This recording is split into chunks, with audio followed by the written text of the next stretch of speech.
એક 30 વર્ષના તંદુરસ્ત લાગતા યુવાનને all of sudden heart attack આવે છે. નથી કોઈ સ્મોકિંગ હેબિટ, ના બીપી, ના family health history. Then what causes is hard to stop. आज के ज़माने में स्ट्रगल है, स्ट्रगल से स्ट्रेस आता है। आता है. नींद में भी हार्ट अटैक आते हैं, तो उसका क्या रीजन हो सकता है? जैसा कि मैंने पहले भी बताया, हार्ट अटैक नॉर्मल हृदय में नहीं आता। डॉक्टर इमोशनली अटैच होता है पेशेंट के साथ सर्जरीज में. हार्ट की सर्जरी एक मेजर सर्जरी होती है। मतलब जिस पेशेंट को डायबिटीज है या बीपी है, तो उसकी वजह से आउटकम में कोई डिफरेंस आता है? हाँ, जिसको डायबिटीज होता है उसमें कभी कभी ये चांस होता है सर, हृदय की सर्जरी में सबसे इम्पोर्टेंट चीज क्या होती है? 1 मिलीमीटर के डिफरेंस से, आधे मिलीमीटर के डिफरेंस से मरीज की लाइफ में सीधा 10 साल का अंतर आ सकता है। पोस्ट सर्जरी जो रिकवरी है, उसमें क्या होता है? कितना रेस्ट करना चाहिए, क्या ख्याल रखना चाहिए? देखिए, हार्ट के ऑपरेशन के बाद तो बेड रेस्ट तो हम लोग कराते ही नहीं। Occasional alcohol is good for heart health, ये सही है या गलत? जो नेगेटिव थॉट वाले होते हैं उसमें कहीं न कहीं कुछ ना कुछ इश्यू छोटे मोटे आते हैं। जनरली क्या होता है कि डॉक्टर को लोग भगवान मानते हैं, मतलब surgeon is an artist. Surgeon is an artist. Tell us power of walking 10,000 steps daily. जितना चलेंगे उतना हृदय के लिए अच्छा लगेगा। One thing that damages heart silently. That is definitely bad for health. I'm talking about doctor Sarveshwar Prasad. नमस्कार sir, आपका स्वागत है. એક 30 વર્ષના તંદુરસ્ત લાગતા યુવાનને all of sudden heart attack આવે છે. નથી કોઈ સ્મોકિંગ હેબિટ, ના બીપી, ના family health history. Then what causes is hard to stop. Maybe a lifestyle. અત્યારે તમે જોશો ઘી, jalebi, stress, late night Diners આ ગુજરાતીમાં બહુ કોમન થઈ ગયું છે અને એના કારણે હાર્ટ ડિસીઝનું ઇન્વિટેશન ખૂબ વધ્યું છે. નમસ્કાર મિત્રો, હું છું કેવલ ધામેલિયા. મેડિક્યુ ડોક્ટર પોડકાસ્ટ સિરીઝમાં તમારું સ્વાગત કરું છું, જે આપણે ડોક્ટર સાથે કરીએ છીએ રિયલ કન્વર્સેશન્સ, તમારા હેલ્થ માટે તમારી ભાષામાં. અને આજનો આપણો ટોપિક ખૂબ ખાસ છે. માણસોને ઘણા કન્ફ્યુઝન હોય છે. Heart attack, heart failure, cardiac arrest, આ બધા શબ્દ આપણા જેવા સામાન્ય માણસો માટે ખૂબ કોમ્પ્લેક્સ હોય છે. તો આપણે એને ખૂબ ડિટેલમાં અને વ્યવસ્થિત રીતે સમજીશું કે હાર્ટ એટેક આવવાનું રીઝન શું છે, કઈ રીતે પ્રિવેન્ટ થઈ શકે, શું સર્જરીઝ હોય છે. યસ, આજે આપણી સાથે છે રાજકોટના વેલ નોન કાર્ડિયાક સર્જન કે જેને ખૂબ બહોળો અનુભવ છે, 5,000 થી વધારે सर्जरीज करेल છે. I am talking about doctor Sarveshwar Prasad. नमस्कार सर, आपका स्वागत है. नमस्कार सर, थोड़ा सा अपनी जर्नी के बारे में बताइए कि किस तरह से स्टार्ट हुई आपकी ये जर्नी. मेरी जर्नी शुरू हुई बनारस से। घर में सबकी इच्छा थी कि हमारे यहाँ कोई डॉक्टर नहीं, एक डॉक्टर होना चाहिए। तो मैंने 99 में पीएमटी में एडमिशन लिया, institute of medical sciences BHU में। और जब मेरा पीएमटी में सिलेक्शन हुआ तो जो हमारे टीचर थे उन्होंने पेपर में निकलवाया था कि ये बड़े होकर हार्ट सर्जन बनेंगे। अच्छा. तो उस वक्त मुझे नहीं लगता था। मैं बनना चाहता था गैस्ट्रोएंट्रोलॉजिस्ट, क्योंकि मुझे पेट की बहुत समस्या होती थी। लेकिन एक होता है डेस्टिनी, भगवान को मेरे हाथों से ये काम करवाना था। धीरे धीरे चलते चलते 27 साल बाद आज मैं यहाँ राजकोट में हूँ और सक्सेसफुल प्रैक्टिस कर रहा हूँ। मतलब राजकोट चूज करने का रीजन? राजकोट मेरी कर्म भूमि बन गई, क्योंकि फाइनल डिग्री मैंने दिल्ली से लिए, अच्छा. डॉक्टर राम मनोहर लोहिया हॉस्पिटल से। ओके. और उसके बाद ही भगवान श्री सत्य साई महाराज ने मुझे मौका दिया यहाँ पे सेवा करने का। तो मैं जल्दी ही राजकोट के श्री सत्य साई हार्ट हॉस्पिटल में आ गया था सर्विस देने के लिए। 3 साल मैंने पूरा किया यहाँ पर, और फिर यहाँ पे फ्रेंड सर्कल बन गए, दोस्त बन गए, पेशेंट बेस बन गया, तो फिर यही काम होकर रह गया। सही है. हम हार्ट डिसीज की बात करते हैं तो सबसे ज्यादा कंफ्यूजन क्या होता है कि पब्लिक को पता नहीं होता, सिर्फ हार्ट अटैक से फेमिलियर होते हैं. तो हमने कई वर्ड सुने हैं, heart attack, heart failure, cardiac arrest, ये सब अलग है, तो इसमें डिफरेंस क्या है? मैं बताता हूँ। हार्ट फेलियर होता है कि जब हार्ट अपना काम ढंग से नहीं कर पाता। अच्छा. हृदय का क्या काम है? हृदय का काम है कि पंप करना और शरीर में ब्लड का दौरा मेंटेन रखना। 1 मिनट में लगभग 5 लीटर ब्लड शरीर में दौड़ता है, पंप करता है हार्ट। जब वो काम नहीं कर पाएगा तो इसका मतलब वो फेल हो रहा है। और जब ये काम नहीं हो पाता तो शरीर का हर अंग सफ़र करता है। लीवर में सूजा आ जाता है, किडनी में सूजा आ जाता है, शरीर में पानी इकट्ठा होने लगता है, फेफड़ा में भी सूजा आ जाता है, जिसकी वजह से सांस फूलती है। लीवर और इंटेस्टाइन में स्वेलिंग की वजह से भूख कम लगती है, वॉमिटिंग हो सकती है, जॉन्डिस का शिकायत हो सकता है। इसे बोलते हैं हार्ट फेल हो रहा है। इसमें कोई इमीडिएट लाइफ थ्रेटनिंग नहीं होता, लेकिन मरीज को मौका मिलता है, समय मिलता है इलाज कराने का। इसको हार्ट फेलियर बोलते हैं। हृदय अपना काम नहीं कर पाता। दूसरा होता है हार्ट अटैक आना। हार्ट अटैक एक अलग चीज़ है। हार्ट अटैक किसी नॉर्मल हार्ट में नहीं आता है। हार्ट अटैक किसी को आया, इसका मतलब हृदय के अंदर पहले से नसों की बीमारी है। नसों की बीमारी एक दिन में नहीं होती, वो धीरे धीरे धीरे डेवलप होती है। जब इस लेवल पे पहुंच जाता है कि अब उसका काम नहीं चलता और सडन किसी नस में ब्लड का कट ऑफ हो जाए कि मतलब चलो पहले से बीमारी है और सडनली वो 100% बंद हो जाए, तो जिस एरिया का ब्लड सप्लाई हृदय का बंद होता है वो एरिया हार्ट का डैमेज हो जाता है। और जब वो सडन ही होता है 10-15 मिनट में, आधे घंटे में इवॉल्व हो जाता है, तो वो हार्ट अटैक होता है। उस समय मरीज को चेस्ट पेन हो सकता है, बीपी कम हो सकता है, बीपी कम होने के कारण पसीना आ सकता है, चक्कर आ सकता है, और अगर कहीं खराब किस्मत की वजह से हृदय की लय खराब हो गई, मतलब जो रिदम होता है, जिस रिदम से हार्ट बीट करता है उसमें डिस्टर्बेंस आया, इसको मेडिकल भाषा में एरिथमिया बोलते हैं। तो उसको घबराहट, पाल्पिटेशन ये सब हो सकता है। ये होता है हार्ट अटैक आना। और तीसरा जो सबसे डेडली चीज है कार्डियक अरेस्ट। कार्डियक अरेस्ट मतलब हृदय रुक गया मतलब पूरी तरीके से ऑल ऑफ सडन। हाँ, उसके कारण कई भी हो सकते हैं, एरिथमिया हो सकता है, शॉक हो सकता है, लेकिन हृदय रुक गया मतलब कार्डियक अरेस्ट हो गया। ठीक है, तो वो सबसे डेडली कंडीशन होती है। उसमें अगर 3 मिनट के अंदर उसको रिवाइव नहीं किया गया तो ब्रेन परमानेंटली डैमेज हो सकता है। और 3 मिनट के अंदर हॉस्पिटल पहुंचना तो संभव नहीं होता।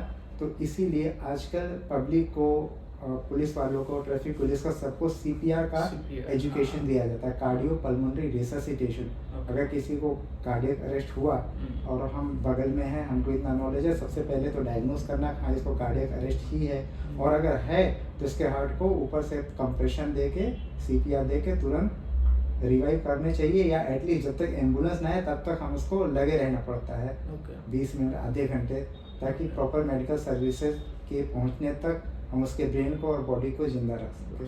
तो कार्डियक अरेस्ट सबसे डेडली होता है। ओके, सो ये बाईपास सर्जरी क्या होती है, किस तरह से परफॉर्म होती है? बाईपास सर्जरी सबसे सिंपल साधारण भाषा में बता दूं कि जैसे नॉर्मल बाईपास होता है, एक जगह है जहाँ पे अमुक जगह बहुत ज़्यादा ट्रैफिक लगता है, तो हम उसको एक नई रोड बना डाइवर्जन दे देते हैं। डाइवर्जन नहीं है, उसको हम बाईपास ही बोलते हैं। कि हमको वहाँ ना जाना पड़े, उसको बाईपास करके हम आगे रोड जोड़ दिए। तो एग्जैक्टली बाईपास सर्जरी यही होती है। किसी नस में जरूरत से ज़्यादा ब्लॉक है, 80%, 90% या उससे ज़्यादा, तो वहाँ से उस हिस्से को ब्लड सप्लाई नहीं मिल पा रही है, तो हम वो ब्लॉकेज के आगे नई नस जोड़ देते हैं, तो उसका ब्लड सप्लाई उस एरिया का नॉर्मल हो जाता है। अभी वो 90% था, फ्यूचर में 100% भी हो जाता, हमें फ़र्क नहीं पड़ता, हमें नई नस जोड़ दी। तो ये बाईपास सर्जरी होती है कॉमन भाषा में। मेडिकल लैंग्वेज में इसे CABG बोलते हैं, कोरोनरी आर्टरी बाईपास ग्राफ्टिंग। सो CABG एक ही होती है, उसमें भी कुछ मतलब बाईपास सर्जरीज में भी कुछ आता है? बेसिकली तो एक ही होता है, लेकिन हम शरीर के किस भाग से नस ले रहे हैं उस पर निर्भर करता है, टोटल आर्टेरियल और वेनस ग्राफ्ट। और बाकी हम ऑपरेशन की टेक्निक में अंतर होता है कि एक होता है हार्ट लंग मशीन यूज़ करके करने वाली, एक बीटिंग हार्ट सर्जरी। तो यहाँ पे ज़्यादातर बीटिंग हार्ट ही होती है। दोनों बरोबर होता है। और आजकल एक नया की होल चला है, तो की होल सर्जरी भी हो सकती है, संभव है, लेकिन हमको एसेस करना पड़ता है कि इस पेशेंट में क्या रिक्वायरमेंट है, क्या फिजिबिलिटी है, कौन सा ऑपरेशन, किस टाइप का ऑपरेशन सेफली परफॉर्म किया जा सकता है। हम देख रहे हैं, आप कई साल से राजकोट में, गुजरात में हैं, तो आपने देखा होगा गुजरात में जो लाइफस्टाइल चेंजेस हो रहा है उसकी वजह से मतलब हार्ट डिसीज बहुत बढ़ रहे हैं। तो क्या रीज़न है ये? मतलब स्ट्रेस है, फूड है, कौन सी ऐसी चीज़ है?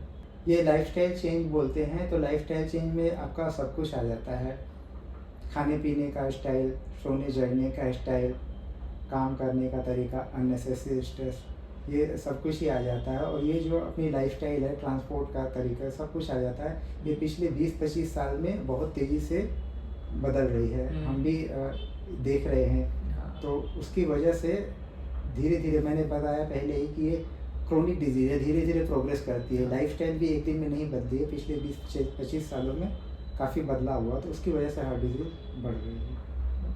सो आपने लाइफस्टाइल के बारे में बताया, तो उसमें थोड़ा सा डिटेल में समझाएंगे कौन कौन से चेंजेस की आप बात कर रहे हैं? मैं आपको बताता हूँ। देखिए, हम लोग की जो उम्र के लोग हैं, हम लोग की जनरेशन है, हम लोग ने पहले की लाइफस्टाइल भी देखी है, उनका बदलाव भी देखा है, आज का भी देखा है। तो मैं उसको आराम से एक्सप्लेन कर देता हूँ। पहले की लाइफस्टाइल ऐसी थी, जब हम लोग स्कूल में थे, मैंने इंटरमीडिएट किया 96 में, उसके पहले जैसे फॉर एग्जांपल साइकिल से चलना और पैदल चलना हमारा रूटीन होता था। तो हमें एक्सरसाइज के लिए समय नहीं निकालना पड़ता था, हमारे पास प्रचुर मात्रा में समय भी होता था, हम लोग ढेर सारी साइकिल चलाते थे, ढेर सारा पैदल चलते थे। आज की लाइफस्टाइल ऐसी है कि इंसान के पास समय नहीं है, समय बचाने के लिए हम वाहन का इस्तेमाल करते हैं, तो पैदल चलना कितना कम हो गया, बहुत ज़्यादा कम हो गया। हाँ। ना के बराबर, बहुत से लोग ना के बराबर चलते हैं पैदल। पहली लाइफस्टाइल ये। पहले के ज़माने में हम ज़्यादातर घर का बना हुआ खाना खाते थे। खुद को बताऊं कि मैं पहली बार रेस्टोरेंट में खाना खाया था कॉलेज में जाने के बाद, मतलब इंटरमीडिएट के बाद। उसके पहले मैं कभी रेस्टोरेंट देखा ही नहीं था। अच्छा। और आजकल छोटे छोटे बच्चे पेरेंट्स के साथ जाते हैं, और बाहर का खाना में प्रोसेस फूड का भी यूज़ होता है। और प्रोसेस फूड होता है तो वो थोड़ा सा उतना हेल्दी नहीं होता है जितना घर का फ्रेशली प्रिपेयर्ड फूड होता है। पहले के जो ग्रेन्स थे, और पहले की बात कर रहा हूँ, मेरे दादा या उससे पहले के ज़माने के, उस ज़माने के जो खाने की वस्तुएं ग्रेन्स आते थे वो मोटा अनाज होता था। हाँ, पैदावार कम होती थी लेकिन वो हेल्दी होता था।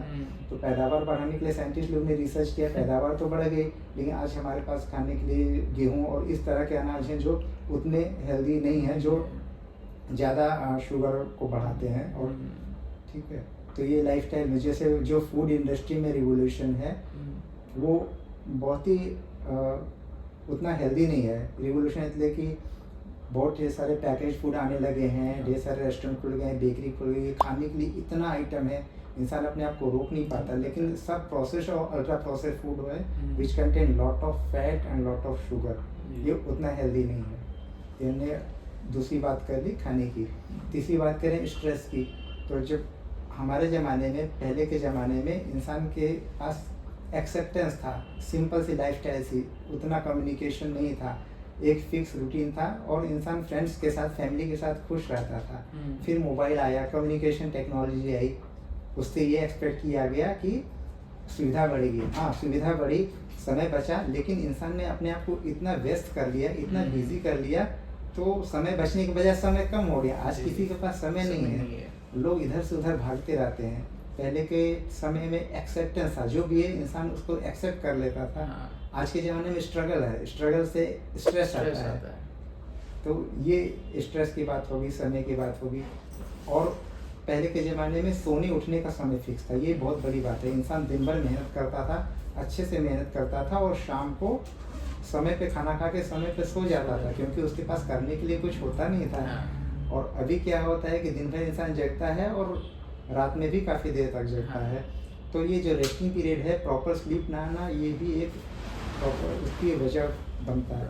ये सब सारी चीज़ें मिला के साल दर साल जब चलती रहती हैं तो बीमारी को जन्म देती हैं। और क्योंकि हृदय हमारे शरीर का सबसे महत्वपूर्ण अंग है, अगर किसी का किडनी फेल होता है तो उनको थोड़ा समय मिलता है, लीवर फेल होता है थोड़ा समय मिलता है, फेफड़ा की बीमारी होती है थोड़ा समय मिलता है।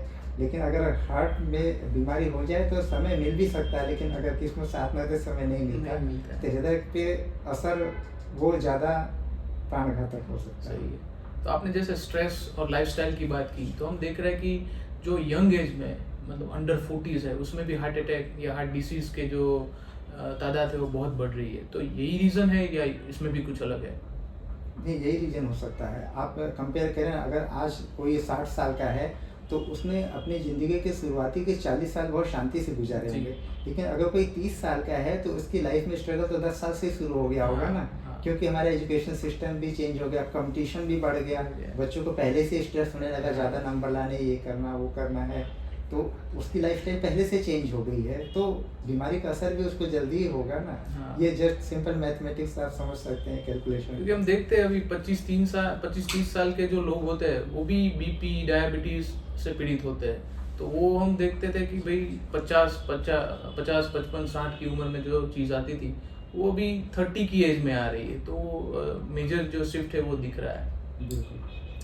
और हार्ट की अभी बात करें थोड़ी, तो कौन से ऐसे सिम्टम्स होते हैं जो हमें ध्यान रखना चाहिए कि भाई ये सिम्टम्स है तो डॉक्टर को कंसल्ट कर देना चाहिए?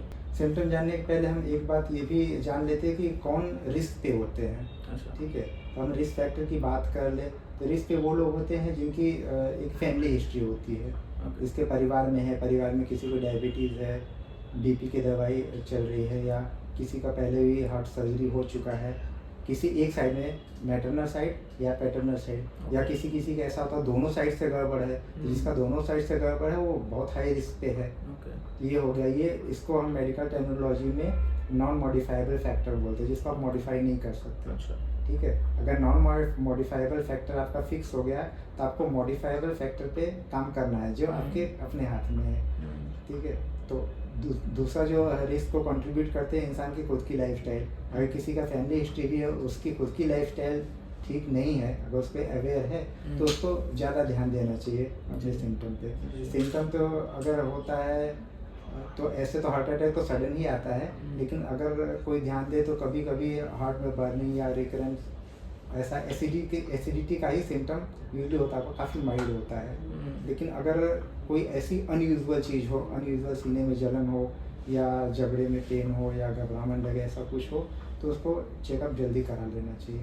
क्योंकि हम एक चीज़ मार्क करते हैं, ज़्यादातर गांव में जो लोग होते हैं वो सीवियर नहीं हो जाएगा तब तक वो अवॉइड करेंगे कोई भी चीज़। It may be heart related issue क्यों ना हो, पसीना आएगा, ऑल ऑफ सडन गिर जाएंगे, उसके बाद अस्पताल जाएंगे, थोड़ा थोड़ा सीने में दर्द होगा तब नहीं जाएंगे। तो मतलब क्या वो भी एक साइन है कि तब आपको एक बार ईसीजी करवा लेना चाहिए? बिल्कुल करा लेना चाहिए, ये बहुत ठीक बात नहीं है। अगर कोई भी बीमारी हो, चाहे हृदय से रिलेटेड हो या किसी और चीज़ से रिलेटेड, अगर वो समय रहते पता चल जाए तो उसका इलाज और उसको आगे बढ़ने से रोका जा सकता है। नींद में भी हार्ट अटैक आते हैं तो उसका क्या रीज़न हो सकता है? जैसा कि मैंने पहले भी बताया, हार्ट अटैक नॉर्मल हृदय में नहीं आता, नॉर्मल हार्ट में नहीं आता। पहले से ब्लॉकेज होता है या पहले से वहाँ पे कोलेस्ट्रॉल जमा रहता है तो भी आता है। नींद में ऐसा नहीं आता, लेकिन जैसा बोलते हैं कि रात में हार्ट अटैक आ गया, अर्ली मॉर्निंग में हार्ट अटैक आ गया, उसका रीज़न क्या होता है? जब इंसान डीप स्लीप में होता है तो उसका हार्ट रेट, बीपी सब काफ़ी कम होता है, रेस्टिंग फेज में होता है। किसी वजह से सडनली उठ गया या बैड ड्रीम्स आ गया, कुछ इमोशनल डिस्टर्बेंस हो गया तो सडन सर्ज होता है, हार्ट रेट बढ़ जाता है, बीपी बढ़ जाता है। नॉर्मल इंसान के हृदय ये सब चीज़ों को झेल लेता है, लेकिन अगर किसी को पहले से ब्लॉकेज है तो वहाँ पे उस समय सडन बीपी बढ़ने की वजह से हार्ट का डिमांड बढ़ जाता है और वो ब्लॉक की वजह से डिमांड पूरा नहीं हो पाता तो चेस्ट पेन या हार्ट अटैक आ जाता है। इसीलिए बोलते हैं अर्ली मॉर्निंग या नाइट में हैवी डिनर ले लिया उसके बाद चेस्ट पेन हो गया, इस तरह के इंस्टेंस मिलते हैं। नींद में ऐसा हार्ट अटैक आने का तो कुछ नहीं। एक फैक्ट की बात करें तो मैंने कहीं पे पढ़ा था, जून 25 रिपोर्ट्स के मुताबिक हार्ट की रिलेटेड मेडिसिन जो है, जो कार्डियक मेडिसिन, उसकी बिक्री 44% से बढ़ी है। तो क्या रीज़न हो सकता है? हृदय की बीमारी तो बढ़ रही है लेकिन वो धीरे धीरे ही बढ़ रही है, लेकिन मरीजों में अवेयरनेस काफ़ी बढ़ी है। लोग अवेयर हो रहे हैं, अपने लिए इलाज के लिए डॉक्टर लोग के पास जा रहे हैं और उन्हें कंप्लायंस भी बढ़ा है कि पहले ये ऐसा होता था कि मेडिसिन प्रिस्क्राइब कर दी गई तो वो कुछ दिन खाते थे छोड़ देते, तभी मैंने देखा कंप्लायंस बढ़ रहा है, लोग रेगुलर मेडिसिन ले रहे हैं। तो ये चीज़ें मिलाते हैं तो मेडिसिन की सेल तो बढ़ेगी। अच्छा, एटलीस्ट अवेयरनेस बढ़ रही है। मतलब एक चीज़ अच्छी है कि लोग रेगुलर मेडिकेशन ले रहे हैं टू अवॉइड सर्जरीज। मैंने ये भी सुना था कि मतलब 2018 से अब तक गुजरात में कार्डियक रिलेटेड इश्यूज में केसेस में 65% की बढ़ोतरी हुई है, स्पेशली राजकोट में ज़्यादा है। नहीं तो वो तो हो रहा है, क्योंकि अभी भी मैं देख रहा हूँ, मैं मॉर्निंग में खुद जॉगिंग या रनिंग पे जाता हूँ तो राजकोट की पॉपुलेशन जितना देखा जाए 20 लाख 22 लाख है, 20-22 हज़ार लोग भी सवेरे नहीं निकलते, बहुत कम लोग निकलते हैं पॉपुलेशन के हिसाब से। और नाइट लाइफ भी राजकोट की चालू है, तो वो जो कंट्रीब्यूटिंग फैक्टर्स हैं वो फैक्टर वैसे ही चले आ रहे हैं, तो नए केस तो सामने आएंगे ही। जब तक हम लोग उसके बेस पे ध्यान नहीं देंगे तब तक तो ये रहेगा ही और फ्यूचर में और बढ़ने का संभावना है। तो मतलब देखा जाए तो राजकोट में हेल्थ की अवेयरनेस कम है कंपैरेटिवली फॉरेन कंट्रीज में देखे उस हिसाब से। हाँ, राजकोट में हेल्थ की अवेयरनेस कम है और भारत के हर जगह हेल्थ की अवेयरनेस नहीं है। शरीर भगवान ने दे दिया, माता पिता ने पैदा कर दिया, लोग शरीर को कैसे भी यूज़ करते हैं, अपने मोटरसाइकिल का ख्याल रखते हैं, कार का ख्याल रखते हैं, मोबाइल का ख्याल रखते हैं, लेकिन ये भूल जाते हैं कि शरीर नॉन रिप्लेसेबल है। पौधों में, इंसानों में बस एक चीज़ का अंतर है कि पौधे की टहनी टूट जाए, पेड़ की टहनी टूट जाए तो दोबारा उग आती है, लेकिन अगर आपकी कानी उंगली भी कट जाए तो दोबारा नहीं उगेगी। ये बात सभी को ख्याल में रखना चाहिए। शरीर एक बार मिला है और बोलते हैं ना, शरीर एक मंदिर की तरह है, उसका वैसे ही ख्याल रखना चाहिए। तो लोग अपने आप पे हेल्थ अवेयरनेस सच में कम, कुछ भी खा लिया, कोई भी काम कर लिया, कभी भी सो गए, कभी भी जग गए, कैसे भी रह लिया, तो वो नहीं चलता। हेल्थ में अवेयरनेस सच में बहुत कम है। तो आप कौन सी ऐसी एक्टिविटीज़ करते हैं अपने मतलब अपनी हेल्थ का ध्यान रखने के लिए? एक्टिविटीज़ में मैं तो टीम एक्टिविटीज़ नहीं करता, लेकिन मैं पर्सनली मैं रनिंग करता हूँ। यहाँ राजकोट में रनर्स क्लब है, मैं मेंबर हूँ, तो मैं रेगुलर रनिंग करता हूँ और स्ट्रेंथ ट्रेनिंग करता हूँ और रूटीन का ख्याल रखता हूँ कि भी टाइम से सो जाएं और टाइम से उठ जाएं। लेट नाइट मुझे बिल्कुल पसंद नहीं है। और प्रॉपर स्लीपिंग आवर का भी होता है, कम से कम इंसान को 6 से 7 घंटे की प्रॉपर डीप स्लीप लेनी चाहिए। स्लीप में बॉडी रिपेयर होती है, शरीर का जितना भी दिन भर यूज़ हुआ है, मसल्स का, बोन का, हृदय का, माइंड का, सब कुछ रिपेयर होता है। स्लीप और रेस्ट बहुत जरूरी है। कहीं ना कहीं सोशल मीडिया की वजह से वो लेट नाइट तक चलता है, मतलब 2-3 बजे तक स्क्रॉल करते हैं फिर सोना, उसकी वजह से ये सब पैटर्न डिस्टर्ब हो रही है। बिल्कुल, और बिल्कुल ये अननेसेसरी चीज़ है। इंसान को खुशी वो नहीं देता है। आजकल ये डोपामिन एडिक्शन का चला है, ये वो एक एडिक्शन की तरह हो गया है। वो जो छुटपुट इंफॉर्मेशन है वो किसी काम की नहीं होती, आप उसे याद भी नहीं रखते। आप हम खुद भी इसे याद करें कि हमने 1 घंटे पहले क्या स्क्रॉल किया था, हमें कुछ नहीं याद रहता। वो इमीडिएट सेटिस्फेक्शन देता, लेकिन उसका कोई यूज़ नहीं है। वो एक एडिक्शन की तरह, उसको अवॉइड करना चाहिए। आप ये बताइए कि कोई भी सर्जरीज आप परफॉर्म करते हैं, उसके पहले के क्या प्रोटोकॉल्स होते हैं? हार्ट की सर्जरी एक मेजर सर्जरी होती है, तो हमें सब कुछ का ख्याल रखना पड़ता है। बीच में हमारे पास ऐसे पेशेंट आते हैं कि जिनको हमको पहले देखना पड़ता है उनका बॉडी सर्जरी झेलने लायक है या नहीं है। ठीक है, तो प्रोटोकॉल ये कि हम उसको पूरा चेकअप करते हैं कि उसका सारे जॉइंट्स काम कर रहे हैं, पेशेंट चल रहा है, फिर रहा है, उसके लंग्स स्ट्रॉन्ग है नहीं है, पेशेंट के शरीर में कहीं कोई इन्फेक्शन तो नहीं है, सर्दी जुकाम तो नहीं है, स्किन कंडीशन कैसी है इसकी जहाँ हम ऑपरेशन करने वाले हैं। तो हमको पूरा चेकअप करना पड़ता है। उसका लीवर सही काम कर रहा है, किडनी सही काम कर रही है, तो ये पूरा चेकअप करते हैं और तमाम तरीके के ब्लड टेस्ट कराते हैं, ब्लड अरेंज करते हैं और फिर उसके बाद ऑपरेशन प्लान होता है। मैंने एक देखा था कि कार्डियक सर्जन सर्जरीज के पहले एग्जैक्ट 60 सेकेंड के लिए अपने जो पूरे हाथ है वो पूरी तरह से वॉश कर रहे हैं। 50 सेकेंड भी नहीं, मिनिमम 60 सेकेंड। तो ऐसे प्रोटोकॉल वो स्ट्रिक्टली फॉलो करते हैं। हमें नहीं पता होता है, कई सारी ऐसी चीज़ें होती है क्योंकि इन्फेक्शन का भी डर रहता है, तो कई सारी आप ऐसी चीज़ करते होगे जो पब्लिक को नहीं पता। ये सभी तरह के सर्जरी विभाग में होती है। अपने इसको अनुस्क्रब बोलते हैं। स्क्रब करते हैं, हाथ को 60 सेकंड के एटलीस्ट 3 बार धोते हैं। अच्छा।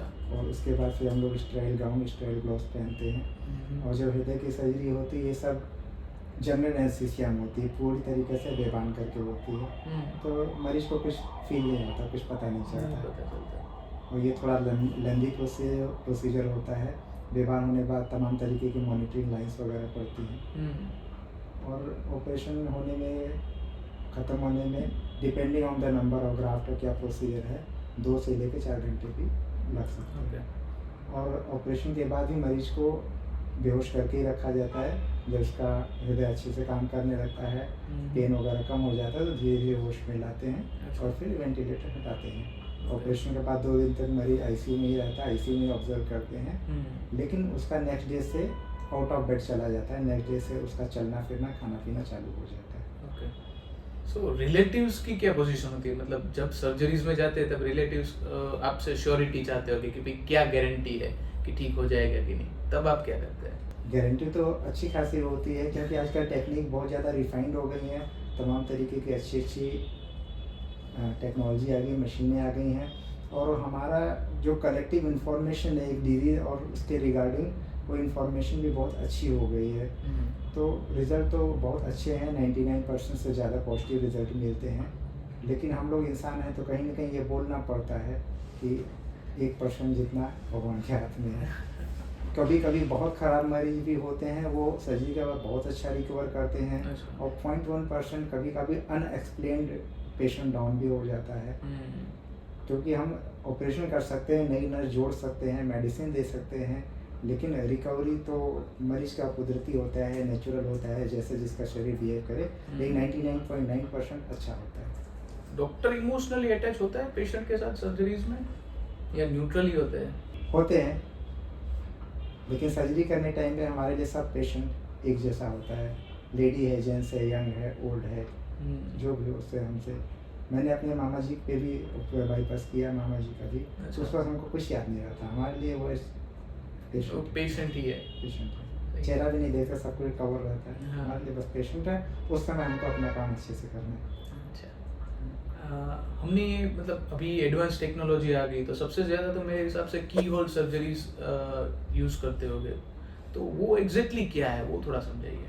नॉर्मल हृदय का ऑपरेशन सामने से होता है, जो है चेस्ट के बीच की ये मेन बोन होती है उसको स्प्लिट करके होता है, इससे हृदय का पूरा एक्सेस मिल जाता है पेशेंट को। लेकिन ये काफ़ी बड़ा एटलीस्ट 8 से 9 इंच का इंसिजन आता है और फिर बोन को स्टील वायर से हम लोग बांध देते हैं। अच्छा। तो ये एक तो दिखता है, स्कार बन जाता है, दिखता है, और कभी कभी इसमें इन्फेक्शन का चांस थोड़ा होता है क्योंकि बोन कट होती है। की होल क्या होता है, वो साइड से हम करते हैं, साइड से छोटा इंसिजन लगा से 2 से 2.5 इंच के इंसिजन में वो सर्जरी हो जाती है साइड से। लेफ्ट साइड से करते हैं बाईपास सर्जरी और राइट साइड से करते हैं open heart surgery, valve replacement वगैरह। तो इसको की होल बोलते हैं, छोटा इंसिजन लगा के ऑपरेशन हो सकता है। मतलब ये बुजुर्ग के लिए भी सेफ है या फिर यंगस्टर को ही प्रेफर करते हैं, ऐसा कुछ होता है? नहीं, दोनों के लिए ही सेफ है, लेकिन ये की होल सर्जरी किसी में हो सकता है, किसी में नहीं। उसको डिसाइड करने के हमारे अपने क्राइटेरियाज होते हैं कि बीमारी किस लेवल पे है, कितना रिस्क है, हृदय में पहले कितना अटैक आ चुका है, हार्ट कितना फंक्शन कर रहा है, बहुत सी चीज़ें होती हैं। तो उसके साथ हम स्क्रीन करते हैं, जिसका सेफली हो सकता है तो करते हैं, और सेफ्टी से कॉम्प्रोमाइज़ तो नहीं कर सकते, जिसमें डाउट रहता है उसमें फुल करते हैं, नॉर्मल करते हैं। सो हार्ट के रिलेटेड कौन से ऐसे मिथ्स है जो आपको अक्सर सुनने को मिलते हैं? सर्जरी से रिलेटेड सबसे बड़ा मिथ ये है कि लोगों को लगता है हार्ट सर्जरी हो गई तो अभी जीवन खत्म होगा, हम काम पे नहीं जा पाएंगे, क्योंकि ये बिल्कुल ही गलत बात है। हार्ट की सर्जरी से काम का कोई लेना देना नहीं। काम का लेना देना होता है कि हार्ट की पहले की कंडीशन कैसी थी। अगर किसी को सिर्फ चेस्ट पेन हुआ है, पूरा हार्ट अटैक नहीं आया, हृदय उसका अच्छा काम कर रहा है, तो सर्जरी के बाद भी अच्छा ही काम करेगा। लेकिन हमारे पास बहुत से ऐसे मरीज आते हैं जिनकी ऑपरेशन के पहले ही हालत ज़्यादा गंभीर होती है, हृदय बहुत कमज़ोर हो चुका होता है, तो वो फैक्टर डिसाइड करता है कि आप ऑपरेशन के बाद क्या कर पाएंगे। सर्जरी के बाद काम न कर पाए ऐसा कुछ नहीं होता। हमारे बहुत से पेशेंट हैं सर्जरी के बाद रूटीन लाइफ जी रहे हैं, और हम लोग उनको प्रमोट करते हैं आप अपने पहले के काम पर वापस चले जाएँ। कोई बस ड्राइवर है, ज़्यादातर लोग खेती करते हैं, कोई ट्रक चलाता है, तो फिजिकल वर्क में ऐसा कोई रिस्ट्रिक्शन होता नहीं। एक बार सर्जरी हो जाने के बाद दूसरी सर्जरीज की रिक्वायरमेंट रेज होती है किसी किसी पेशेंट में? हाँ, हो सकती है, निर्भर करता है उसका डिजीज़ कितना एग्रेसिव है, निर्भर करता है मरीज रेगुलर मेडिसिन ले रहा है या नहीं ले रहा है। अच्छा। निर्भर करता है कि मरीज ने अपनी ख़राब आदतें छोड़ी हैं, जैसे कि स्मोकिंग, तम्बाकू, वो छोड़ा है या नहीं छोड़ा है, रेगुलर फॉलोअप ले रहा है, शुगर कंट्रोल में है, कोलेस्ट्रॉल कंट्रोल में है। ये बहुत से फैक्टर्स होते हैं जो ये डिसाइड करते हैं कि बीमारी कितना आगे बढ़ेगी। हमने बाईपास ऑपरेशन किया है, ब्लॉक के आगे नया नस जोड़ा है, लेकिन बीमारी शरीर के अंदर ही है। उसकी रोकथाम के लिए रेगुलर मेडिकेशन, बीपी कंट्रोल में रखना, कोलेस्ट्रॉल कंट्रोल में रखना, शुगर कंट्रोल में रखना, कोई व्यसन नहीं करना, ये सब बहुत ज़रूरी है। नहीं तो अगर ये कोई नहीं करता तो फिर नेक्स्ट ऑपरेशन के लिए मूड बना लेना चाहिए। मतलब जिस पेशेंट को डायबिटीज है या बीपी है तो उसकी वजह से आउटकम में कोई डिफरेंस आता है? आने का चांस रहता है, लेकिन बीपी की वजह से कोई खास डिफरेंस नहीं आता आउटकम में। हाँ, जिसको डायबिटीज़ होता है उसमें कभी कभी ये चांस होता है कि उसका घाव थोड़ा स्लो हीलिंग करे। अगर किसी की डायबिटीज़ पुराना है, 20 साल 30 साल पुराना है, तो उसके शरीर के अंदर माइक्रो लेवल पे ऐसे चेंजेस आ जाते हैं कि घाव का हीलिंग, वुंड हीलिंग स्लो होता है, लेकिन बाद में तो घाव भर ही जाता है। कभी कभी थोड़ा परेशानी होती है, लेकिन यहाँ जानने वाली बात यह भी है कि 90% पेशेंट डायबिटीज़ होता है और 80% से आसपास बीपी होता है, यहीं से बीमारी चालू होती है। तो वो तो होता ही होता है, तो ऐसा नहीं है कि वो होगा तो हम बाईपास नहीं कर सकते या ट्रीटमेंट नहीं कर सकते, सब कुछ हो सकता है। सर, हृदय की सर्जरी में सबसे इम्पोर्टेंट चीज़ क्या होती है? सबसे इम्पोर्टेंट चीज़ हृदय सर्जरी में होती है सर्जन की स्किल, सर्जन का हाथ, कैसे स्टिच लगा रहे हैं, कैसे बाईपास कर रहे हैं। क्योंकि बाईपास सर्जरी इतनी महीन चीज़ है, आपको मैं बताऊं, ये जो नसें होती हैं ना 1.5 से 2 मिलीमीटर की होती हैं। अच्छा। और ये जिस सूचर से, जिस धागे से हम लोग सिलते हैं, वो ये हाथ के बाल जितना महीन होता है, और हम लोग एक लूप पहनते हैं, मैग्नीफाइंग लूप पहन के उसको ऑपरेशन करते हैं। 1 मिलीमीटर के डिफरेंस से, आधे मिलीमीटर के डिफरेंस से मरीज की लाइफ में सीधा 10 साल का अंतर आ सकता है। तो ये पब्लिक को जानना चाहिए। तो सर्जन और सर्जन की skill most important thing in any heart surgery. मतलब surgeon is an artist. Surgeon is an artist, yes. तो सर्जरी की बात आई तो उसमें इम्प्लांट्स यूज होते हैं, तो इम्प्लांट्स के बारे में बताइए। इम्प्लांट तो बाईपास सर्जरी में ऐसा कुछ इम्प्लांट नहीं होता, उसमें सूचर मटेरियल यूज होता है। इम्प्लांट्स हार्ट की सर्जरी में वाल्व के केस में होता है, जब वाल्व खराब हो जाता है तो हम उसमें नया वाल्व डालना पड़ता है, तो वही एक तरीके का इम्प्लांट होता है। तो वाल्व में दो तरीके के वाल्व होते हैं, एक को हम मैकेनिकल वाल्व बोलते हैं जो मेनली कार्बन के बने हुए होते हैं, और दूसरी कैटेगरी का वाल्व होता है बायोप्रोस्थेटिक वाल्व जो जानवर के टिश्यू से बने होते हैं। अच्छा। आइडियली देखा जाए तो टिश्यू वाल्व हर तरीके से अच्छा होता है, ये साइलेंट होता है। मैकेनिकल वाल्व थोड़ा नॉइसी होता है, टिक टिक की आवाज़ करता है, कुछ लोग को थोड़ा डिस्टर्बेंस होता है इससे। मैकेनिकल वाल्व को मेंटेन रखने के लिए खून पतला करने की दवाई खानी पड़ती है डेली, रोज जिंदगी भर, और उस मेडिसिन का लेवल चेक करने के लिए हर 2 से 3 महीने पे ब्लड चेक भी कराना पड़ता है। जबकि टिश्यू वाल्व में ऐसी कोई समस्या नहीं होती है। तो अगर आप कहीं घूमने जा रहे हैं, तीर्थ यात्रा पे कोई जाता है, कोई कहीं और जाता है, कभी मेडिसिन लेना भूल जाते हैं, मेडिसिन ख़त्म हो जाती है, तो इस तरह के पेशेंट हमारे पास वापस आते हैं कंप्लेन करने के लिए कि अरे हम मेडिसिन खाना भूल गए थे, फिर वाल्व में अकाउंट जम गया। तो ये सब प्रॉब्लम टिश्यू वाल्व में नहीं होती है। और अगर टिश्यू वाल्व ख़राब भी होता है तो वो कुदरती भी वाल्व जैसे धीरे धीरे धीरे करके ख़राब होता है, मरीज को समय मिलता है डायग्नोज करने का और ट्रीट करने का। मैकेनिकल वाल्व कभी कभी बंद होता है तो सडनली बंद हो जाता है 2-3 दिन या 1 हफ्ते के दौरान।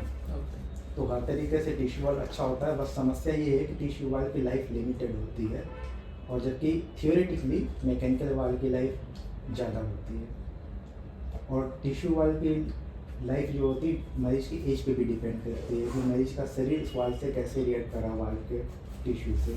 तो यूजली 60 ईयर्स के ऊपर, 60 साल के ऊपर टिश्यू वाल्व अच्छा चलता है, उसकी लाइफ अच्छी होती है, और 40 साल के नीचे रिकमेंडेड नहीं है। अच्छा। लेकिन कुछ स्पेशल सिचुएशन होती है जिसमें हम 40 साल के अंदर भी यूज़ करते हैं। जैसे कोई स्पोर्ट्स पर्सन है, उसका स्पोर्ट्स खेलना ही है, एक्टिव लाइफ स्टाइल है, तो वो लोग टिश्यू वाल्व इम्प्लांट करवाते हैं और अपना एक्टिव लाइफ बिताने के बाद वापस मैकेनिकल वाल्व रीडू दोबारा ऑपरेशन करा के डला लेते हैं। अच्छा। दूसरा होता है कि चाइल्ड बेयरिंग एज की लेडी, तो कुछ लोग को चाइल्ड फैमिली कंप्लीट नहीं होती तो उसको टिश्यू वाल्व डाल सकते हैं। मैकेनिकल वाल्व में भी हो जाता है लेकिन उसमें ज़्यादा ख्याल रखना पड़ता है। अच्छा। तो ये 2 इंडिकेशन है यंग एज में टिश्यू वाल्व इम्प्लांटेशन के। और बाकी एक एज होती है 40 साल के 60 साल के बीच की एज, जो बॉर्डर लाइन एज है, मरीज के प्रेफरेंस के हिसाब से, मरीज की कंडीशन के हिसाब से इम्प्लांट डिसाइड कर सकते हैं। और टिश्यू वाल्व में फ़ायदा ये है कि अगर आप फ्यूचर रेडी वाल्व लेते हो, फ्यूचर रेडी मतलब उसमें ऐसे मार्कर्स लगे होते हैं कि फ्यूचर में जब वाल्व ख़राब हो तो दोबारा ऑपरेशन करने की बजाय आप मिनिमल इन्वेसिव टेक्निक से कैथ लैब में उसके अंदर ही नया वाल्व बिठा सकते हो। अच्छा। बिना ऑपरेशन के। तो उससे फिर आपको एक 15 साल की लाइफ मिल सकती है। अच्छा। तो अगर हम पहले से प्लान करके चले, डॉक्टर से सलाह मशवरा करके प्लान करके कभी हमें कौन सा वाल्व डालना है, फ्यूचर में ऑपरेशन ना करना पड़े, तो उससे लाइफ बहुत आसान हो जाती है। अच्छा। तो अगर कोई मरीज है, उसे हार्ट अटैक आया है, तो उसे क्या चूज करना चाहिए? मतलब कई बार डॉक्टर कहते हैं कि भाई स्टेंट बिठाना चाहिए या बाईपास कराना चाहिए, क्या सही है? दोनों ही थेरेपी सही हैं, ये निर्भर करता है कि वो कंडीशन कहाँ है, ब्लॉक कहाँ है, किस नस में है। जो ब्लॉक है डिस्क्रीट है, डिफ्यूज है, वहाँ पे कैल्शियम कितना ज़्यादा है, वो नस बहुत टेढ़ी मेढ़ी तो नहीं है कि स्टेंट नहीं जा सकता है। अच्छा। ये कुछ कंडीशन होती है जिसको ध्यान में रख के डॉक्टर लोग डिसीजन लेते हैं। डायबिटीज़ बहुत ज़्यादा अनकंट्रोल तो नहीं है क्योंकि वो स्टेंट के लॉन्गेविटी पे फर्क डालता है। और इमरजेंसी है या इलेक्टिव है, इमरजेंसी है अगर हार्ट अटैक चालू है तो और स्टेंट संभव है तो स्टेंट करना चाहिए कि उससे हृदय का जो ऑनगोइंग डैमेज है वो रुक जाता है। अच्छा। और अगर इलेक्टिव है तो हम थोड़ा विचार करके डिस्कस करके डिसीजन ले सकते हैं। एज एन मेडिकल डायरेक्टर, आप स्टर्लिंग में कार्डियक सर्जरीज के डायरेक्टर है, तो आप पेशेंट को कैसे फिल्टर करते हैं कि भाई ये इसमें सर्जरी की रिक्वायरमेंट है, इसमें नहीं है? जैसा मैंने बताया ना, बहुत से फैक्टर होते हैं कि कितने नसों में ब्लॉक है, जहाँ पे ब्लॉक है वहाँ पे कैल्शियम का लेवल कितना है, नसों स्ट्रेट हैं, स्टेंट आसानी से डिप्लॉय हो जाएगा, पूरा खुल जाएगा और उसको लॉन्ग टर्म गुड रिजल्ट देगा, तो फिर स्टेंटिंग में जाते हैं। उसमें भी हमें देखना पड़ता है, अगर 2 से ज़्यादा या 3 से ज़्यादा स्टेंट की रिक्वायरमेंट है तो बाईपास करना ज़्यादा अच्छा रहता है। हमने सर्जरीज की बात की, तो आप ये बताइए कि पोस्ट सर्जरी जो रिकवरी है उसमें क्या होता है, कितना रेस्ट करना चाहिए, क्या ख्याल रखना चाहिए? देखिए, हार्ट के ऑपरेशन के बाद तो बेड रेस्ट तो हम लोग कराते ही नहीं, क्योंकि मैंने पहले बताया था कि हम लोग नेक्स्ट डे ही पेशेंट को आउट ऑफ बेड कर देते हैं। अच्छा। पेशेंट को चेयर सिटिंग डे 1 मिल जाता है, उसका लाइट ब्रेकफास्ट देते हैं, लाइट डाइट भी चालू हो जाता है और चलना फिरना चालू हो जाता है। ओके। किसी किसी पेशेंट जिसका हृदय कमज़ोर है, थोड़ा सा ज़्यादा मेडिसिन चालू है, तो उसका डे 2 पे हो जाता है, लेकिन जल्दी मोबिलाइज हो जाता है। इसमें बेड रेस्ट तो हम लोग नहीं कराते। दूसरे दिन पेशेंट वार्ड में आ जाता है और चलना फिरना चालू कर देता है। हम लोग बाथिंग भी लागू कर देते हैं 3rd डे से। पेशेंट ब्रश करना, बाथ भी लेना शुरू कर देता है और 5वें दिन वो घर जाने लायक हो जाता है। 90% केस में पेशेंट 5वें दिन घर जाने लायक हो जाता है। अच्छा। और जब वो घर जाता है तो अपना रूटीन वर्क, उठना, ब्रश करना, ब्रेकफास्ट करना, नहाना धोना, पूजा पाठ, रीडिंग, राइटिंग, टीवी देखना, ये सब कुछ कर सकता है। एक जो मिथ होता है कि हार्ट सर्जरी करा लिया तो बेड रेस्ट लेना है महीने भर, ऐसा कुछ नहीं है, अच्छा। बल्कि जितना चलेंगे उतना हृदय के लिए अच्छा होगा। रहेगा। सो वो सेम चीज़ मिनिमल इन्वेसिव कीहोल सर्जरीज में होती है या उसमें कुछ अलग होता है? मिनिमल इन्वेसिव में तो और फास्ट हो जाता है। हम दूसरे दिन ही, पहले दिन ही वार्ड में शिफ्ट कर पाते हैं पेशेंट को। अच्छा। अगर सब ठीक रहा तो हम तीसरे या चौथे दिन ही उसे घर भेज सकते हैं। अच्छा। और एक होता है कि काम पे लौटना, तो जो ऑफिस वर्क होता है वो हम 1 महीने बाद रिकमेंड करते हैं। 1 महीने बाद अगर कोई कार चला सकता है और ऑफिस जा सकता है ऑफिस वर्क, लेकिन फील्ड वर्क, मोटरसाइकिल चलाना या हैवी वर्क हम 2.5 से 3 महीने का गैप देते हैं। लेकिन कीहोल सर्जरी में आप ऑफिस 2 हफ्ते में जा सकते हैं और हैवी वर्क आप 3 हफ्ते या 1 महीने में कर सकते हैं, मोटरसाइकिल और फील्ड वर्क। तो इसमें इतना 2 महीने का आपको फ़ायदा मिलता है फील्ड वर्क में। आप कौन सी ऐसी मतलब ऐसा सजेशन है जो देते हैं पेशेंट को लेकिन वो रेगुलर फॉलो नहीं करते हैं? ज़्यादातर पेशेंट अभी आजकल कॉम्प्लायंस हो रहे हैं, फॉलो करते हैं, लेकिन किसी का पुराना व्यसन होता है, पुराना नशा होता है, तो काफ़ी लोग वापस चालू कर देते हैं स्मोकिंग वगैरह। काफ़ी लोग फॉलोअप छोड़ देते हैं कि भाई अब तो हमें ठीक हो गया और ज़रूरत नहीं है, लेकिन ये सब गलत बातें हैं। जैसा कि मैंने बताया कि बीमारी शरीर के अंदर ही रहती है, आपको रेगुलर चेकअप, रेगुलर मेडिकेशन, ये सब करना चाहिए और टच में रहना चाहिए। इमोशंस होता है, मतलब एंजाइटी, स्ट्रेस, डिप्रेशन, ये सब हार्ट हेल्थ को कैसे अफेक्ट करते हैं? बिल्कुल इफ़ेक्ट करते हैं, क्योंकि ये जिसको एंग्जाइटी होता है, स्ट्रेस होता है, वो कोई एक दिन की बात नहीं होती। अगर कोई आज 60 साल का है, वो नेगेटिव सोचता है, बहुत स्ट्रेस लेता है, उसके दिमाग में उल्टे ख्याल आते हैं, तो एक दिन की बात नहीं होती, वो साल दर साल, दशक दर दशक ऐसा चलता रहता है। तो जब कांस्टेंट लेवल पे स्ट्रेस हार्मोन हमारी बॉडी में रिलीज होते हैं, तो वो बेसलाइन ब्लड प्रेशर को बढ़ा के रखते हैं। स्ट्रेस हार्मोन से शुगर भी बढ़ता है और कोलेस्ट्रॉल मेटाबॉलिज्म में भी गलत बुरा प्रभाव पड़ता है। ये सब चीज़ें मिला के जब लंबे समय से होती तो वो हार्ट के हेल्थ को अफेक्ट करती हैं और ये बीमारी का कारण बनती हैं, जो नसों की बीमारी है। और वो जो पॉजिटिव माइंडसेट होता है वो कैसे इफेक्ट करता है? सेम वे में पॉजिटिव माइंडसेट भी एक दिन की बात नहीं होती है, वो उसकी जीने की कला होती है, जीने की हैबिट होती है, तो वो उसी हिसाब से असर करता है। तो बिल्कुल स्ट्रेस नहीं लेता है तो उसको शुगर लेवल भी ठीक रहेगा, कोलेस्ट्रॉल लेवल भी ठीक रहेगा, बीपी ज़्यादा नहीं बढ़ेगा, तो हर चीज़ को हल्के में लेता है, तो ऑब्वियस सी बात है उसको बीमारी होने के कम चांस होते हैं। और अगर बाई चांस होती भी है तो उसकी रिकवरी फास्ट होती है, क्योंकि वो हर चीज़ को एक पॉजिटिव वे में लेता है। जो लोग पेशेंट नेगेटिव है, अरे मुझे हार्ट की बीमारी हो गई, अब तो मुझे क्या होएगा, मेरा जीवन खत्म हो गया। लेकिन जो पॉजिटिव में सोचता है तो कहता है अरे क्या हुआ, हार्ट की बीमारी हो गई, मैं ठीक हो जाऊँगा, ऑपरेशन करा कर फिर हम लाइफ चालू कर देंगे। तो यहाँ पे माइंड सेट का अंतर आ जाता है और definitely it make the difference. पिछले 12 साल की प्रैक्टिस में मैंने देखा है कि अगर हम ऑपरेशन करते हैं, जिसका पॉजिटिव माइंडसेट होता है, अच्छा होता है, उसको इन्फेक्शन के चांस भी कम होते हैं, कम एंटीबायोटिक लगती है। और जो नेगेटिव थॉट वाले होते हैं उसमें कहीं ना कहीं कुछ ना कुछ इश्यू छोटे मोटे आते हैं। वो लोग एक्सरसाइज भी नहीं करते, डॉक्टर की सलाह भी कम मानते हैं, हमेशा दुखी रहते हैं, खुश नहीं रहते, तो उसका वुंड हीलिंग जो प्रत्यक्ष प्रमाण है वुंड हीलिंग का, उनका वुंड हीलिंग स्लो होता है, क्योंकि इम्यूनिटी कहीं ना कहीं ये सब चीज़ें इम्यूनिटी को भी असर करती हैं। और बॉडी का खुद का कैपेसिटी, खुद की इम्यूनिटी बहुत ज़रूरी होती है। आप एंटीबायोटिक देके, बाहर से मेडिसिन देके उसको ठीक नहीं कर सकते, सपोर्ट कर सकते हैं, लेकिन खुद का स्ट्रेंथ बहुत ज़रूरी है। सर अभी अब देखने जाए तो एआई की वजह से टेक्नोलॉजी इतनी एनहांस कर रही है, तो आप आपकी फील्ड में टेक्नोलॉजी को कहाँ पे देखते हो?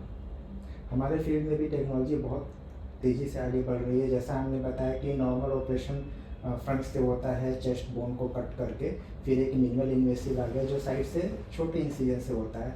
अब उससे भी एडवांस चीज़ें आ रही हैं जिसमें हम एंडोस्कोप का यूज़ करते हैं। अच्छा। जैसे आप दूरबीन की सर्जरी का नाम सुने होंगे, आयुर्वेदिक सर्जरी दूरबीन से होती है, तो हार्ट की सर्जरी की दूरबीन से होने लगी इन सेलेक्टेड पेशेंट कि हम कैमरा डालते हैं और पोर्ट बनाते हैं, पोर्ट से हम ऑपरेशन करते हैं। ठीक है, खास करके जैसे सिंपल AHD क्लोजर या वाल्व रिप्लेसमेंट ऑपरेशन। और उसमें भी एक स्टेप और आगे आजकल रोबोटिक्स आ गया। रोबोट की सहायता से ये सर्जरी बहुत ही एक्यूरेटली होती है, उसकी रिकवरी बहुत ही फास्ट होती है। दूसरे दिन पेशेंट घर जा सकता है और 1 हफ्ते पे काम कर जा सकता है। ये सब टेक्नोलॉजी इवॉल्विंग है।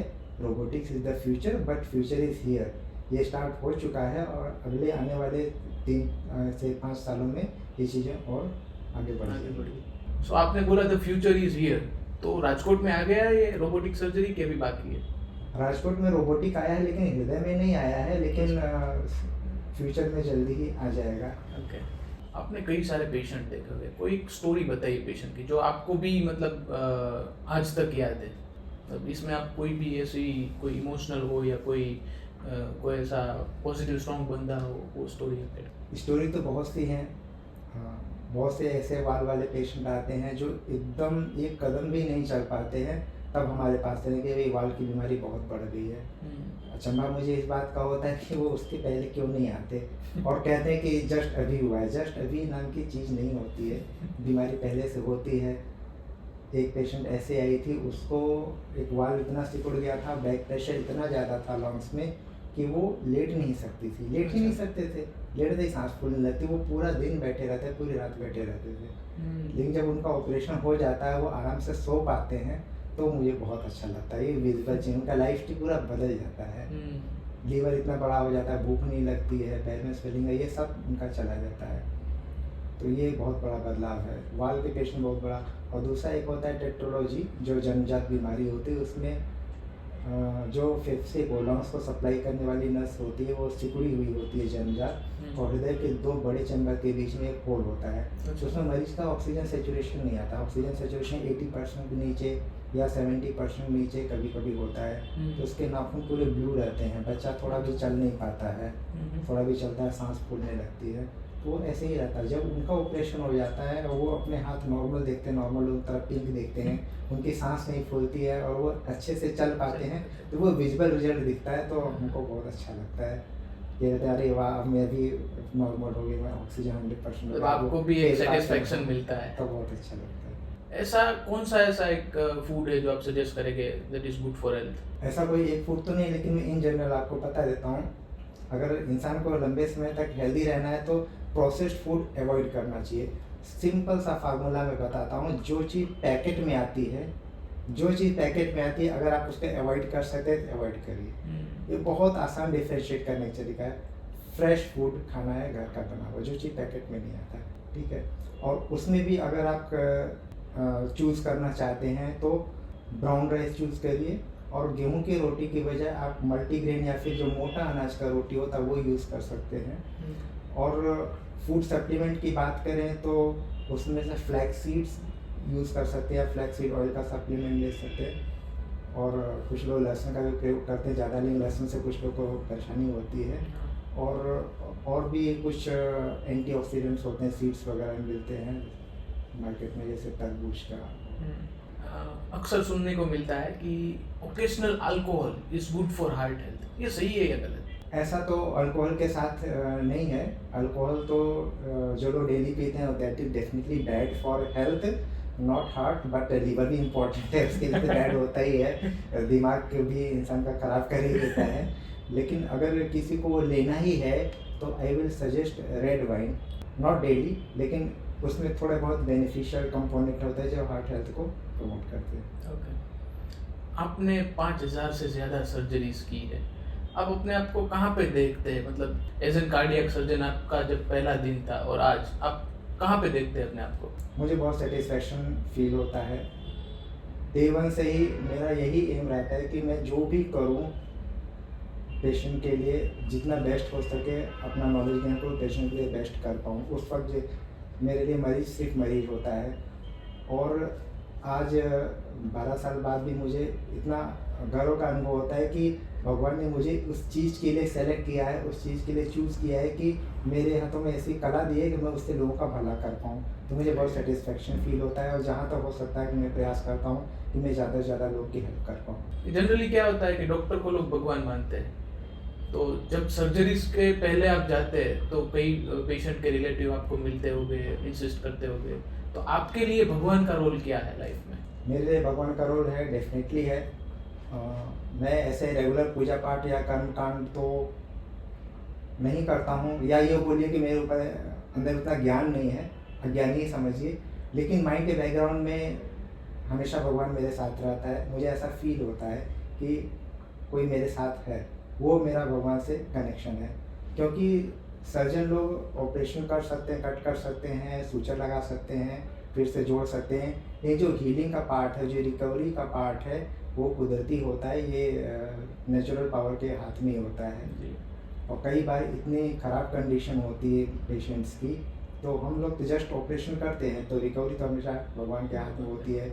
कई बार मरीज इतना लेट स्टेज में आता है, हमको भी लगता है करे क्या करें, लेकिन फिर भी वो भी ठीक हो ही जाता है। तो उसका तो पार्ट है। और मेरे तो भगवान से सीधा कनेक्शन ही मुझे फील होता है, क्योंकि मैं एज सच कर्मकांड या पूजा पाठ इस तरह तो नहीं करता, लेकिन मुझे हमेशा फील होता है कि काम करते हुए हम लोग याद करते हैं उनको। Tell us power of walking 10,000 steps daily. It is very powerful, ऐसा WHO ने रिकमेंड भी किया है। आप देखा जाए, जैसे पहले भी हमने लाइफस्टाइल की बात करी थी, तो मैं जिस अपार्टमेंट में रहता हूँ वहाँ लोग स्कूटर से, टू व्हीलर से आते थे, लिफ्ट के बगल में पार्क करते थे और लिफ्ट पकड़ के सेकंड फ्लोर पे चले जाते थे। तो ये लोगों का आज का लाइफस्टाइल है। 10,000 steps is a very powerful tool, लेकिन थोड़ा समय तो देना पड़ेगा। आप हर रोज कितने स्टेप्स चलते हैं? मेरा एवरेज तो 10,000 हो ही जाता है, क्योंकि मैं एक रनर्स क्लब का मेंबर हूँ। अच्छा। और मैं डेली जॉगिंग जाता हूँ। तो रनर्स क्लब में किसी ने ग्रुप में एक मैसेज भी डाला था कि I started running to change my body, but it change my diet, it changes my sleeping pattern, it changes my attitude, it changes my friends, it changes my discipline. तो अपने आप को किसी एक्टिविटी में डालना, किसी ग्रुप से जुड़ना, इतनी चीज़ें चेंज हो जाती हैं। और जब आप टारगेट बना लेते हो तो आपको एक पुश मिलता है। तो एवरेज मेरा 10,000 स्टेप प्लस हो जाता है। करना है, कभी कभी बहुत ज़्यादा करता हूँ और कभी कभी नहीं भी करते, लेकिन एवरेज मेरा तो इतना होता है। मैं एक मैराथन रनर हूँ, अभी तक हाफ मैराथन करता आया हूँ। अभी इस महीने, इस साल फुल मैराथन का प्लान है, तो उस हिसाब से हम लोग एक्टिविटी बढ़ा रहे हैं धीरे धीरे। तो एक ऑर्गेनाइज वे में अपने वर्कआउट का सेट करना बहुत ज़रूरी होता है, जिससे आपको एक पुश मिलता है और मोटिवेशन मिलता है। सही है। आपने वो किस्सा सुना होगा, संभाजी नगर से मुंबई हार्ट ट्रांसप्लांट वाला 30-year-old boy give their heart to 4-year children, कि जहाँ पे 323 किलोमीटर का डिस्टेंस सिर्फ 94 मिनट्स में कवर अप किया था और पूरा ग्रीन कॉरिडोर था। तो ये कैसे होता है, कैसे प्रिपरेशन होती है, एज ए डॉक्टर क्या करते हैं? देखिए, तमाम एजेंसियां हैं जो कोऑर्डिनेट करती हैं इस मामले में, क्योंकि जो हृदय होता है बहुत ही सेक्रेट ऑर्गन है, बहुत ही रेयर है। हम हार्ट को वेस्ट नहीं कर सकते। जो डॉक्टर क्रिश्चियन बर्नार्ड थे, जिन्होंने फर्स्ट हार्ट ट्रांसप्लांट किया था, उनका एक फेमस कोट था, it is infinite time better to transplant a heart rather than to bury it with the coffin. उनका ये मानना था कि हर हार्ट को ट्रांसप्लांट करना चाहिए अगर वो हेल्दी है तो।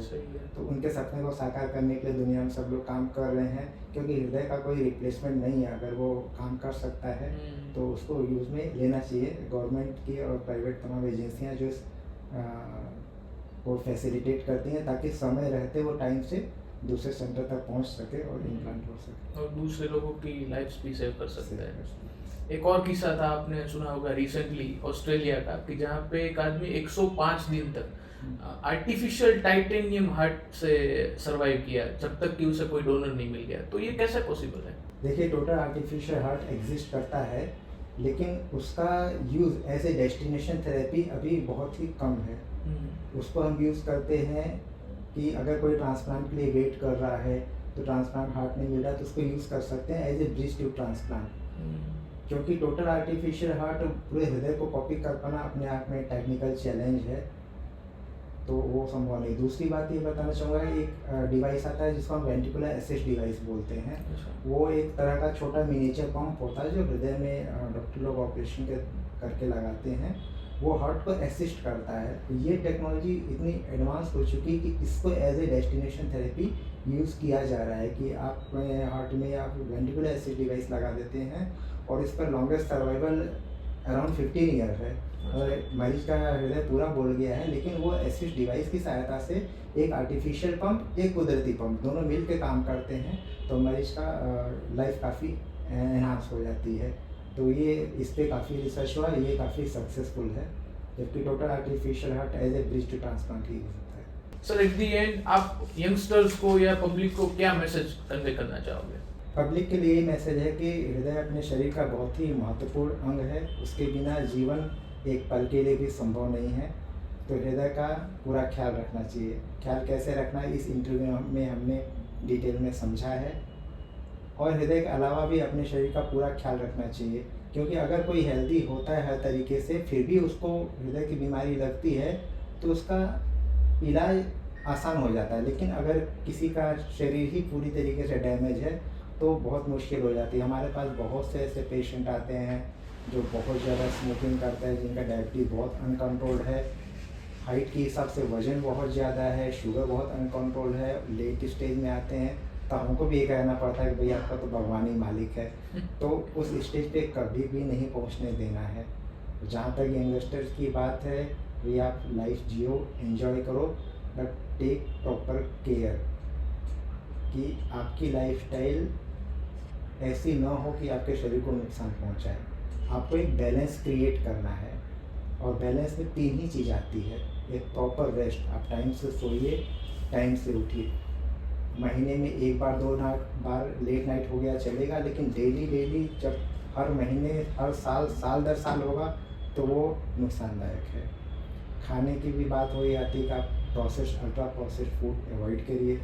महीने 2 महीने में 1 बार चलेगा, लेकिन आप डेली करते हैं तो लंबे समय में नुकसानदायक है। रेस्ट, फूड और एक्सरसाइज, तीसरा आता है exercise. Some form of exercise and activity is must. Sedentary habit is a silent killer.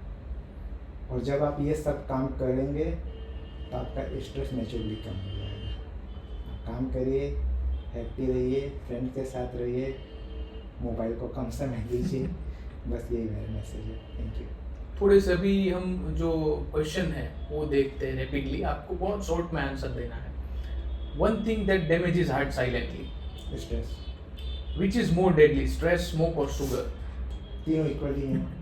Does covid vaccine affected people's heart? No. आप कितने स्टेप्स चलते हैं पर डे? More than 10,000। अगर आप डॉक्टर नहीं होते तो क्या होते? Artist. Thank you sir for joining us. ये वंडरफुल सेशन रहा। हमें कई सारी चीज़ें सीखने को मिली कि हार्ट रिलेटेड सिम्टम्स क्या होते हैं, अगर सिम्टम्स है तो उसके प्रिवेंशन क्या होते हैं, क्या चीज़ हम ध्यान रख सकते हैं। देन सर्जरीज के बारे में भी हमने सुना, कौन कौन सी एडवांस सर्जरीज होती है। ऐसे ही नई चीज़ जानने के लिए देखते रहिए हमारा पॉडकास्ट। Thank you.